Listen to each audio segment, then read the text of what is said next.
قربانی جذبے کی قربانی ہے. ایک طرف انسان کی نفسانی خواہشات ہے، جان کی، مال کی، آل و اولاد کی، بال بچے کی، دھن اور دولت کی محبت ہے اور نفس کی خواہشات ہے، اور دوسری طرف رضا الہی، اللہ کو یاد کرنا، اللہ کے حکم کو بجا لانا، اللہ کے احکام پر عمل کرنا اور اللہ کے نظام پہ قائم ہونا، یہ دوسری طرف یہ قربانی ہے. تو دوستوں، بزرگوں اور بھائیوں، ایک فریضہ قربانی کے جان کا، مال کا، عزت کا، آبرو کا، دھن کا، دولت کا، اہل خانہ کا، سب سے قیمتی چیز کی قربانی کا، اور دوسری طرف نفسانی خواہشات کا ہے. جب یہ دونوں ٹکرا جائے تو ان ٹکرانے کے بیچ میں ایک بندے مومن کا فریضہ ہے کہ وہ رب کو سامنے رکھ کر کے اپنی جذبات کی کو روح عمل لائے. حضرت ابراہیم نے اللہ کی رضا کے لیے سب سے قدیم ترین اولاد اور ایک لوٹا بیٹا 13 سال کا نوعمر بچہ اس کی قربانی دیا.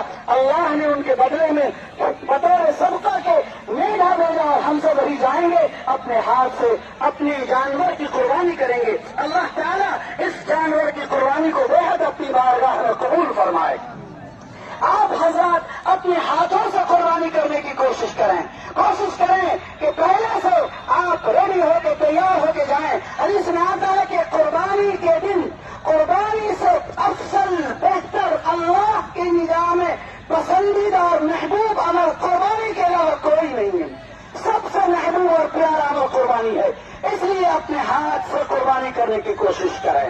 نمبر 2، آپ حضرات سے درخواست ہے کہ ہم امت مسلمہ کے فرزند ہیں اور ساتھ میں اسی طریقے سے اس ملک اور بھارت کے ذمہ دار شہری بھی ہیں. تو ہم شریعت پر بھی عمل کریں گے اور ملکی ماحول اور ملکی حالات اور یہاں کے آئین اور دستور کو بھی سامنے میں رکھ کر کے ہمارے کسی عمل سے کسی بھائی کو تکلیف نہ پہنچے، گندگی کو ہم نہ پھیلائیں، آلائشوں کو دفن کریں اور راہ چلتے مسافروں کو دشوار نہ ہونے دیں. ہماری کسی عمل سے ہمارے کسی بھائی کو تکلیف نہ پہنچنے پائے.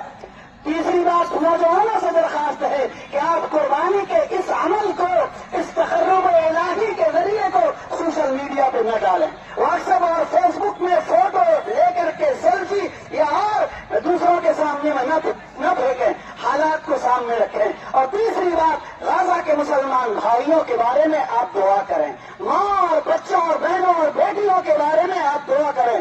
ہم سب آج یہاں عید میں ہیں اور دھوپ، چلچلاتی دھوپ میں ہے، سخت گرمی لگ رہی ہے اور آپ کو پسینے آ رہے ہیں. یاد کریے، غزہ کے مسلمان بھائی نے کل عید کی نماز ادا کری. کل ایک ویڈیو دیکھی ہم نے جس میں وہاں کے مسلمان، ایک ٹوٹی پھوٹی مسجد ہے، ٹوٹے پھوٹے مکانات کے ملبے ہیں، مصلی بچھانے کی جگہ نہیں ہے اور سجدہ کرنے کی کوئی جگہ نہیں ہے. چھوٹے چھوٹے معصوم بچے پتھروں کو ملبے سے ہٹا رہے ہیں، جن کی ماں نہیں ہے، باپ نہیں ہے، بھائی اور بہن نہیں ہے. ان پتھروں کو ہٹا کے سب اللہ کے آگے سر بسجود ہو جا رہے ہیں اور دوغانے کی نماز ادا کر رہے ہیں. اللہ ان کے صدقے میں ہم سب کی بخشش فرمائے. اللہ ان کے ساتھ حفظ و امان عطا فرمائے. ظالم اور پاپی اور باغی اور طاغی اور خاطی اور مجرم یہودی ریاست کو اللہ سبق عطا فرمائے. مسلمان اور کمزور امت مسلمہ کی طرف سے انتقام کی اللہ تعالی ہم سب دعا کرتے ہیں کہ ان کی طرف سے منتقم بن جائے. آخری بات کہ آپ حضرات مدارس اسلامیہ کو جس طرح سے دل کھول کے تعاون کرتے ہیں، مدرسے کا نظم کرتے ہیں، جامع علوم ترکیلی عیدگاہ کا بھی تعاون کرتے ہیں چرم قربانی کے ساتھ سے، یہ آپ کا مدرسہ ہے حضرت مولانا، آپ کے اپنے ہیں. ان کے خیال کے ساتھ اپنے متعلقین، گاؤں سماج کی بیوہ، یتیم، ضرورت مند، مسکین، سب کے ساتھ اس میں سلوک اور رعایت کا معاملہ کریں. اللہ مجھے بھی، آپ کو بھی، ہم سب کو کہنے سننے سے زیادہ عمل کی توفیق نصیب فرمائے. آپ حضرات کو میری طرف سے ڈھیروں ساری عید قربا کی مبارکبادی. اللہ آپ حضرات کے ایک ایک پسینے کے بوند کو، قطرے کو اپنی بارگاہ میں شرف قبولیت عطا فرمائے. جہاں رکھے عزت کے ساتھ، آبرو کے ساتھ رکھے. اور اسی کے ساتھ ایک اور اعلان، جو عشرے کا معاملہ ہے، بہت سارے لوگ عشرے کا حساب نہیں کر پاتے اور اندازے کے ساتھ دے دیتے ہیں. نہیں، عشرہ واجب ہے.